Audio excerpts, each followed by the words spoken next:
Good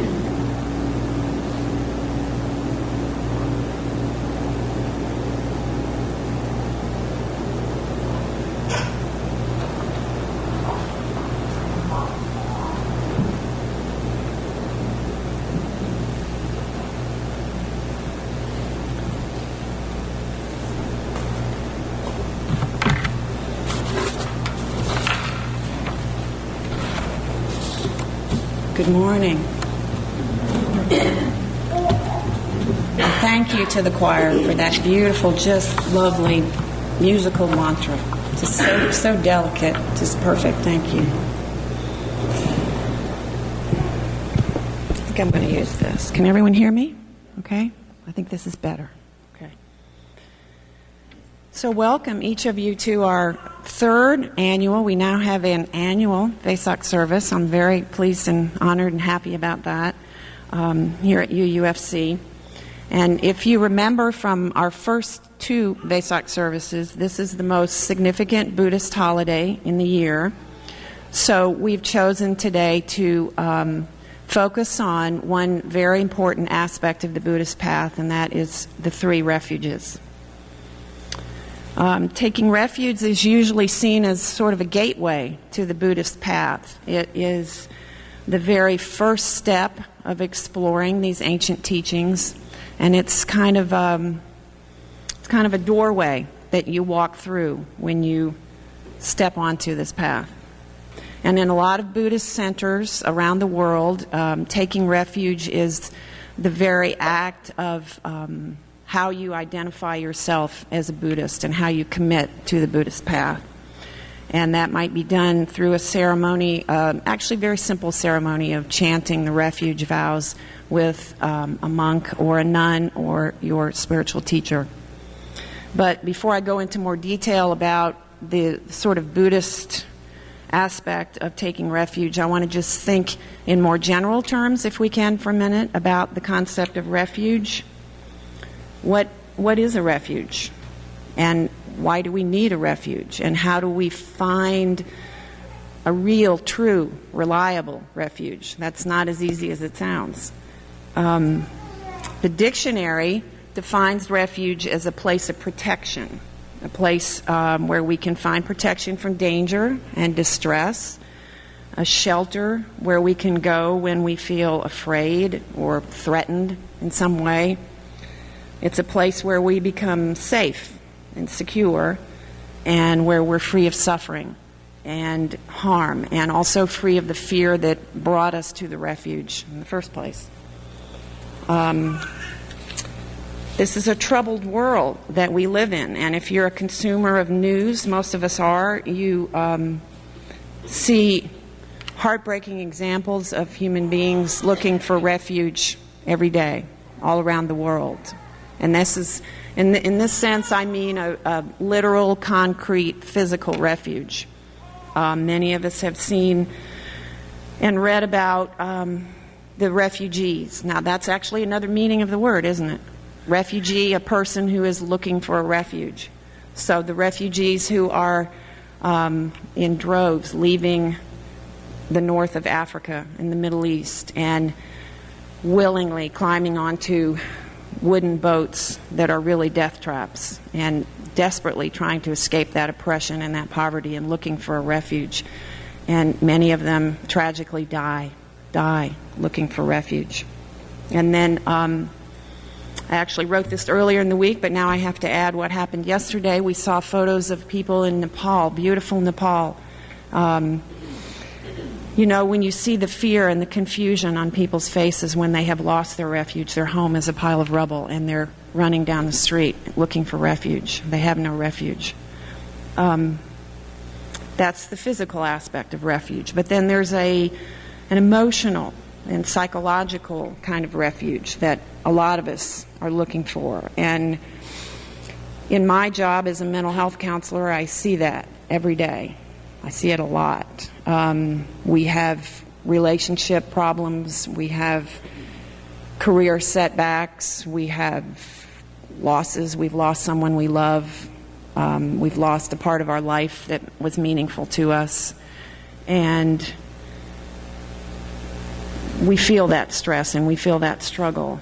And we get depressed and we feel anxious and we can't sleep. Terry mentioned that when she was talking with the children about that kind of fear that keeps us awake. So what do we do when we need that refuge? Unfortunately, and all too commonly, we run to the refuge that is most convenient or most alluring in some way. That might be alcohol, it might be drugs, it might be compulsive sex, it might be any kind of addictive behavior that appears to be a refuge and appears to offer us some kind of safety. We might become obsessed with online shopping or ice cream or, I don't know, Facebook. No, not Facebook. No. Nobody in this room has ever used Facebook to escape that feeling of boredom or loneliness, right? Or that feeling that you're alone in the universe, because you're never alone on Facebook. That's a very modern refuge. But the problem with all of those kinds of refuges is that they're really more a distraction than a true refuge. They might temporarily dull the pain that we're running away from, but it never lasts. The relief never lasts. It's like we're in those rickety boats and we're crossing the Mediterranean and we never make it to the shore of Spain or Italy. We never find the true refuge. I'd like to read something that the Buddha said about unhealthy refuges. He basically said that they disappoint us sooner or later. They always disappoint us. And this is some verses that we normally chant after we take the refuges. This is some thoughts about going for refuge. They go to many a refuge, those who have been struck by fear. They go to mountains and forests, to parks and trees and shrines. But this is not a secure refuge. This is not the refuge supreme. Not by relying on such a refuge as this can one be freed from all suffering. But one who has gone for refuge to the Buddha, Dhamma, and Sangha sees with perfect wisdom the four noble truths: suffering, the arising of suffering, the transcending of suffering, and the noble eightfold path that leads to suffering's final end. This is the refuge that is secure. This is the refuge that is supreme. By relying on such a refuge as this, one is released from all suffering. So he mentioned three things there in that refuge: Buddha, Dhamma, and Sangha. Let's talk about those for a minute. What does that mean? And let me just interject for a moment and say that you probably heard the word Dharma. Dhamma and Dharma are synonymous, two different languages, but it's the same concept. And I tend to lapse into saying Dhamma, but I mean Dharma. So. Okay. Buddha, Dhamma, and Sangha are the three refuges of Buddhism. They're called Tiratana, or three jewels. Sometimes you'll see it referred to as the triple gem. This is a three-part refuge. They all need to be there. They're the three elements of the Buddhist refuge, and they work as a unit. So we need all three of them. And Buddhism teaches us that this threefold refuge can bring us to a place that ends suffering. And here's how that works. Buddhist teaching tells us that the only way to end suffering is by being awake or being present. And that's why we practice meditation, to develop that skill of being awake and present and mindful. And in Buddhism, the word refuge is really a metaphor for awakeness, that state of being mindful and awake and aware. So if we take shelter in this three-part refuge, the triple gem, we'll find protection from suffering. So here it is in simpler terms. When you get caught outside in a heavy rainstorm, your instinct is to run for shelter, someplace dry and safe and warm. But the Buddhist idea of shelter from the rain that falls in our lives, the suffering, the dukkha, is this threefold refuge. That is the shelter. And taking refuge means that we have some understanding about the suffering. We've experienced that in our lives. And we have confidence that the triple gem will help us. It will keep us dry in that rainstorm. Okay, so Let's look specifically at each one of the three. What exactly is Buddha, and what is Dharma, and what is Sangha? There's really two levels of looking at each of those. Buddha, first of all, means very simply the historical Buddha, the teacher, the seeker. He was a human being who lived 2,600 years ago in India and spent 45 years, the whole second half of his life, sharing the real awakening that he had experienced himself in his inner search. So when we take refuge in the Buddha, it means that we're inspired by what he achieved and that we have confidence that his example has something to teach us for our lives. But on a deeper level, it also means that we're taking refuge in that very idea of enlightenment and awakening, what he achieved, and that we believe it's possible for any human being and that it's worth working toward. Okay, Dharma, the second of the three jewels. Dharma means the way or the truth, usually it's translated. So on a concrete level, Dharma means this huge collection of teachings that the Buddha left behind. They were his instructions and his exhortations to us of how to be awake and how to awaken ourselves. But on a deeper level, Dharma means our own personal experiential understanding of the Dharma, of how we have followed that path in our own lives and how the teachings manifest in our actions and our interactions with others and our thoughts and our behaviors. The third jewel of the three jewels is Sangha, and this literally means community. So in a very specific, literal way, this means the community of monastic disciples of the Buddha. Those would be ordained monks and nuns who literally have transmitted these teachings and kept them alive for 2,600 years and passed them down from generation to generation. But in a broader sense, Sangha can also refer to any community of seekers, of spiritual practitioners, people who gather together to practice and support each other.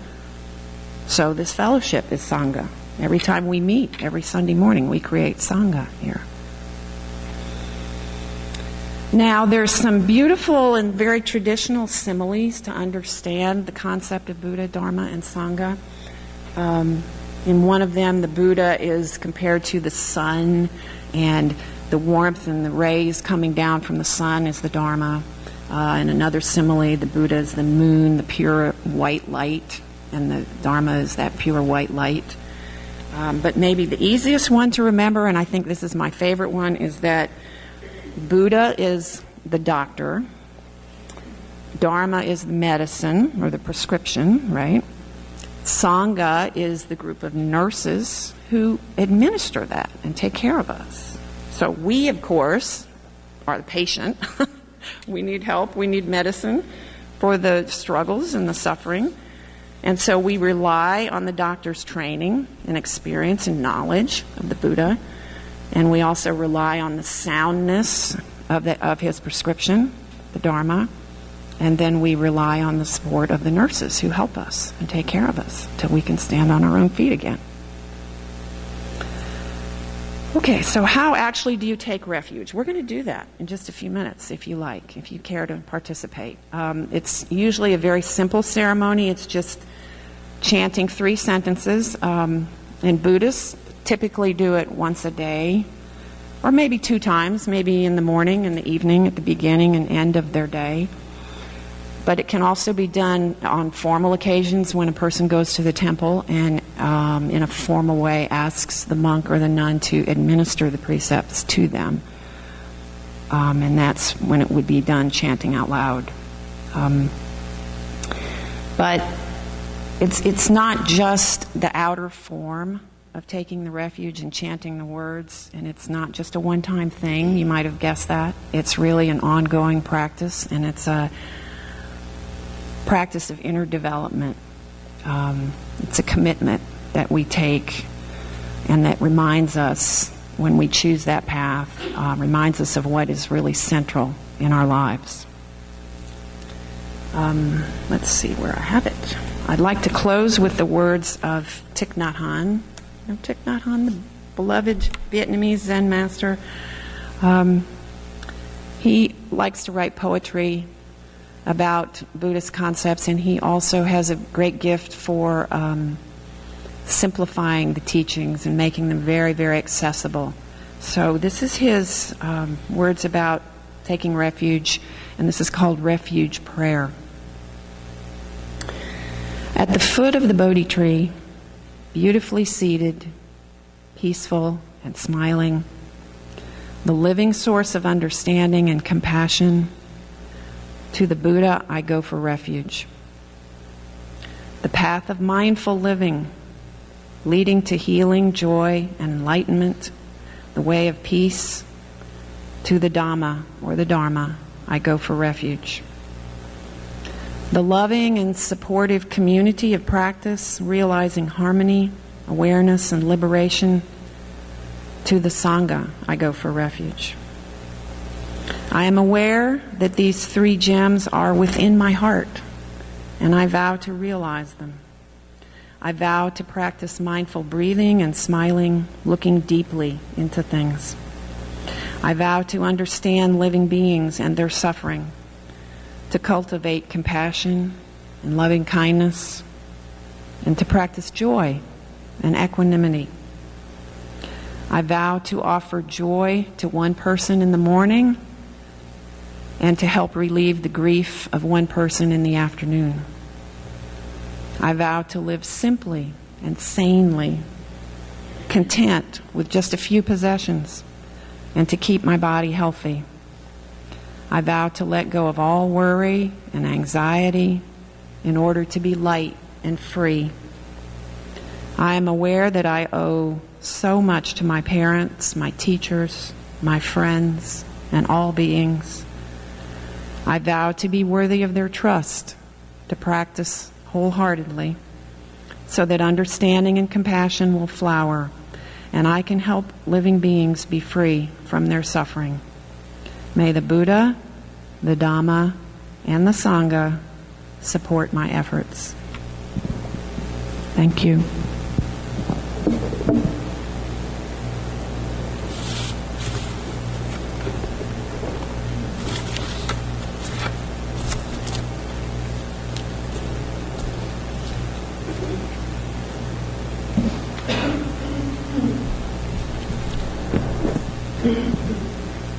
I was excited when Jeanne brought up the three refuges as an idea to focus on for this service, because there is an interpretation of the refuges that has been meaningful to me since I first heard it several years ago. Both in many of her talks and in her book, True Refuge, Buddhist teacher Tara Brach talks about the inner meaning of the three refuges, Buddha, Dharma, and Sangha. So as Jeanne beautifully said, the Buddha in which one takes refuge is traditionally thought of as the historical Buddha. The Dharma represents the teachings that will help us also achieve enlightenment, and Sangha refers to others on the path to awakening, especially our spiritual friends. However, as Brach writes, these three refuges can also have an inner meaning. Buddha can also be interpreted as awareness, Dharma can be interpreted as truth or the present moment, and Sangha can represent love or unity. So here's a quote from True Refuge. Looking back through history and across many religions and spiritual traditions, we can recognize three archetypal gateways that appear again and again on the universal path of awakening. For me, the words that best capture the spirit of these gateways are truth, love, and awareness. Truth is the living reality that is revealed in the present moment. Love is the felt sense of connectedness or oneness with all life, and awareness is the silent wakefulness behind all experience. Listening to sounds, perceiving sensations and feelings. Each of these gateways is a fundamental part of who we are. Each is a refuge because it is always right here, embedded in our own being. So to expand a little, Dharma can represent truth or the present moment. Where could truth possibly be but right here, right now? Just hearing, just seeing, just feeling, just breathing. Being in the now is always good because this moment now is where our life is. But the present moment is also healing. If we are stuck in something, let's say we are feeling stressed, instead of avoiding the stress, we can experience it as it happens. We can feel the tension in our brow or the tightness in our chest. Just by feeling these sensations, there can emerge a sense of spaciousness, a space that can hold whatever we are experiencing. And whatever struggle we may be going through can seem smaller as the space around it seems to expand. We can take refuge and find healing in just this, the present moment. The inner meaning of Sangha is love. We can take refuge in our sense of love and our connectedness with life. One way to find our sense of love is to look inward and see if we can connect with our heart, perhaps our sense of bliss. Just connecting with our sense of love and opening our heart is a wonderful practice. By resting in devotion, we are following our truest heart's desire. This practice can also heal us if we are suffering. If we are experiencing a difficulty, let's say a sense of woundedness, we can offer love to that experience. We can hold that painful experience with tenderness. Just simple loving attention has the power to heal our suffering. This love is a true refuge. The inner meaning of Buddha or Buddha nature in this interpretation is awareness. It is said that we are already inherently Buddha. And what part of us could that be besides our own awareness? As many spiritual teachings reveal to us, we are not our thoughts. We are aware of our thoughts. We are not our body. We are aware of this body. We are not our emotions. We are aware of our emotions. We can try to look for this awareness, but it can't be found. While love reveals our unity with everything, awareness reveals our beyondness. This awareness is also a true refuge. If we are suffering, we can direct our attention to the awareness of the suffering. We can ask ourselves, is the awareness of the suffering, is it also suffering? The gift in this inquiry is to recognize a part of ourselves that is never affected by anything that happens to us. The more we recognize this part of ourselves that is always free and unaffected by external circumstance, the more we can feel a stability in our life, no matter how turbulent our life is. So whether or not we want to call it taking refuge in the Buddha, Dharma, and Sangha, the three refuges of the present moment, love, and awareness are always available to us. We can turn to them in any circumstance because they are central to who we are and what this life is, no matter what our spiritual path may be.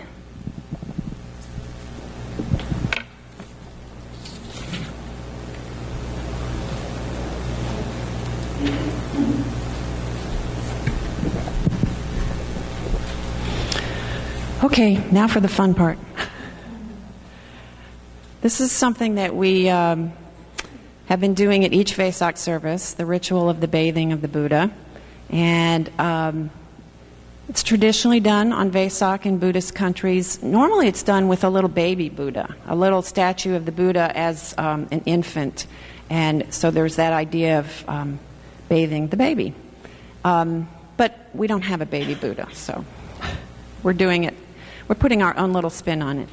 But this is a ritual that typically is done in temples. In Buddhist countries, people come to the temple on Vesak and stand in really long lines for this beautiful, sweet little ceremony of bathing the baby Buddha. And the symbolism is very nice. It's actually, I think there's probably a lot of ways you could interpret this, but the simplest way would be to say that it represents the sort of cleansing nature of the Dhamma, of the teachings. And also there's that sense of, as we're honoring the Buddha, we're remembering that his teaching was about purifying ourselves and purifying our minds and purifying our actions. So we honor him by bathing him. So I would invite you, the first year we really had to invite you because everyone was shy to come up and do it, but I don't think you're shy anymore because you're used to this. If you haven't done this before, it's very simple. We come up to the table and it's usually done in silence, sort of in a mindful way.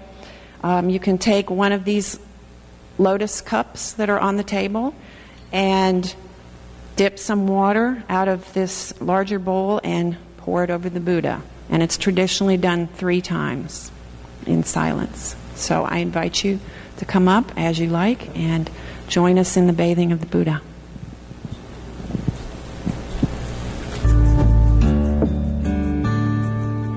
May all be He